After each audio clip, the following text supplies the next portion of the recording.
Okay, starting with the new topic, that is memory placement strategies. Okay, this is very important question, can be asked in examination. Okay, so we need to focus on it.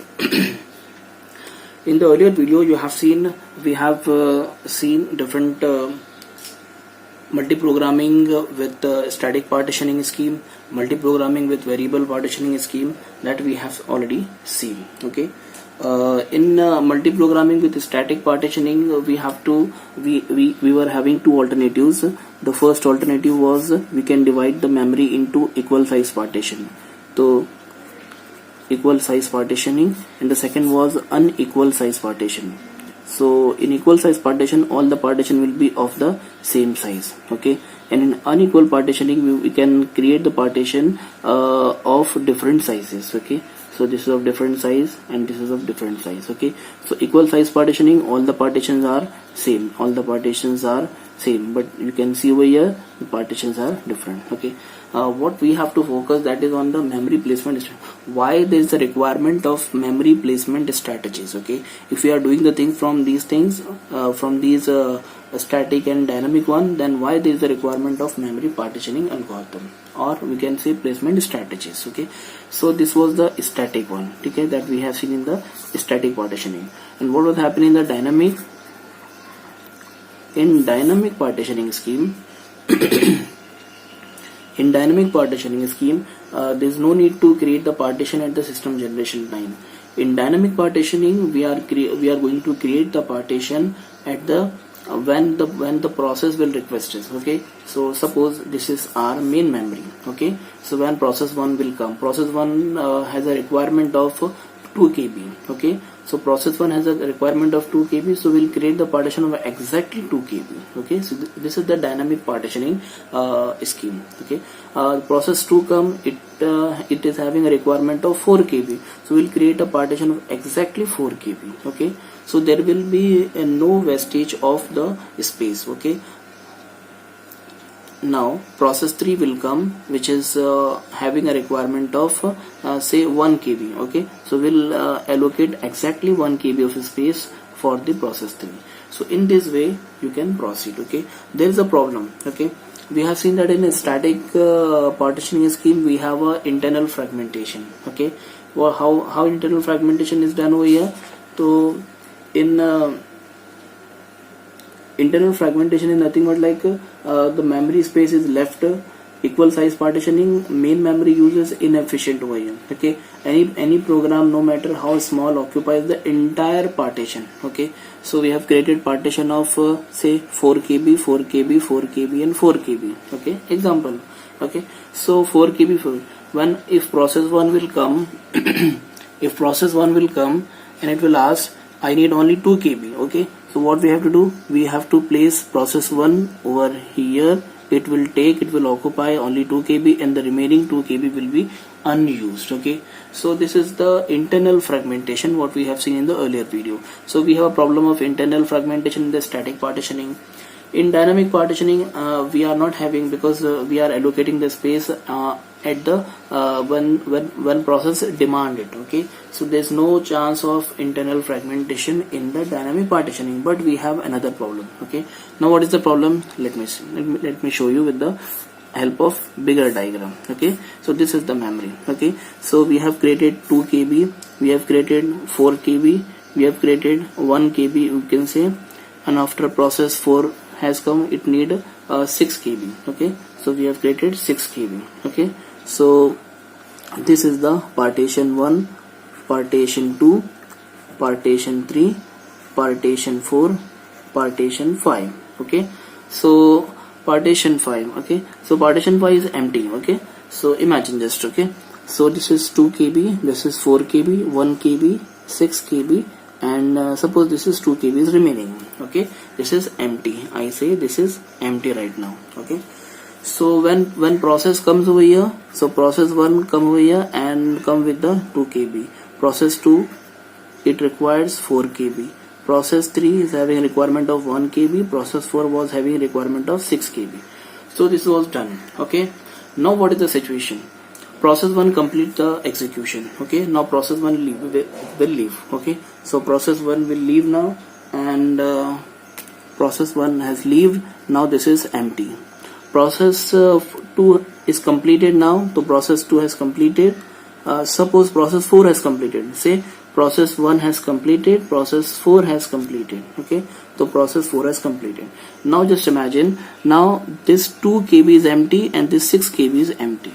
Okay, these 2 KB and 6 KB are called as holes. Okay, this is the new problem which we face in the dynamic partitioning scheme. Okay, even okay, consider we have got another process, say P5. Okay, P5 comes over here and it is having a requirement of 3 KB. Okay, so 3 KB requirement. This is where the probability is very less that exactly the process will come exactly of the same size. Okay, so this is the probability is very less. Okay, so P5 equals to P5 is having a requirement of 3 KB. So P5, so 3 KB, where I can fit the P5, I can fit P5. I cannot fit P5 over here because this partition is of only 2 KB. Okay, so we cannot fit this P5 over here. So we have to fit this P5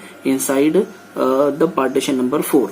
If I will fit this P5 into this partition, just imagine I have placed this P5 is equal to 3 KB. Okay, now what about this 3 KB?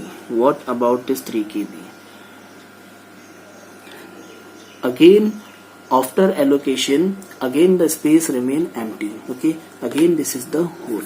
Again this is the hole. Okay, so this is the new problem which has emerged in the dynamic partitioning. Okay, so what we have to do, what is the main focus behind this memory placement strategy is that these we have to manage these holes. Okay, because if we will not manage these holes and we will not allow the processes to come and fit inside these holes, then this is not possible. Okay, the operating system must also determine where to place incoming process, where to place incoming. This is the incoming process. You can see this is the incoming process. Okay, now again you can imagine P6 has arrived. Okay, P6 has arrived. It is having a requirement of 2 KB. Okay, so we have 2 places. Now just you can just focus over here. You have 2 places. One place is over here. This is one hole and this is another hole. Okay, so you can place this P6 over here also, that is in partition 1, or maybe in partition 4, inside this partition 4, that is the remaining place. Okay, so the operating system must also determine where to place incoming programs or processes when there may be a number of holes large enough to accommodate the newly created process. Okay, so this is very important. The operating system, this is the responsibility of operating system, must determine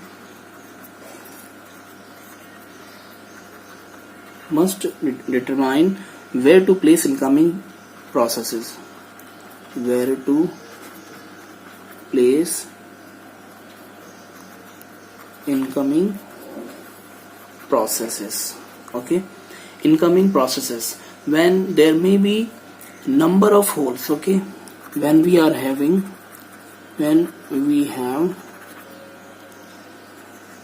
number of holes, because you can see one hole is over here. Okay, one hole is over there. If P3 has completed, then it will become the third hole. If P2 has completed, then it will become the one hole. Okay, so where to place which process? Okay, this is the very big question. So when we have number of holes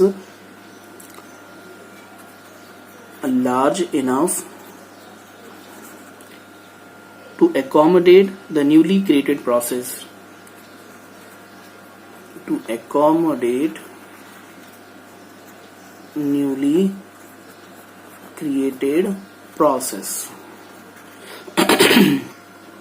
So we have different memory placement strategies. Now the requirement has came. So we can say that we are having memory placement strategies. Okay, so we'll bring this memory placement strategies. Okay, so memory placement strategies are, first is first fit, the second one is best fit, and the third is worst fit. Okay, what is the exact idea behind this memory placement strategy?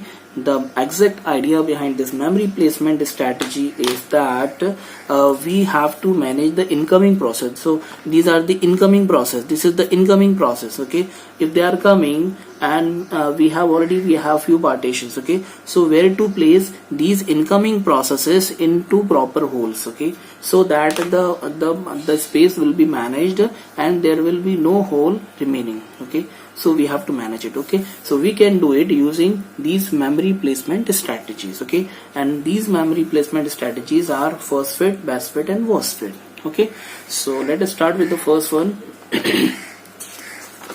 We'll understand all these memory placement strategies. Okay, is it visible?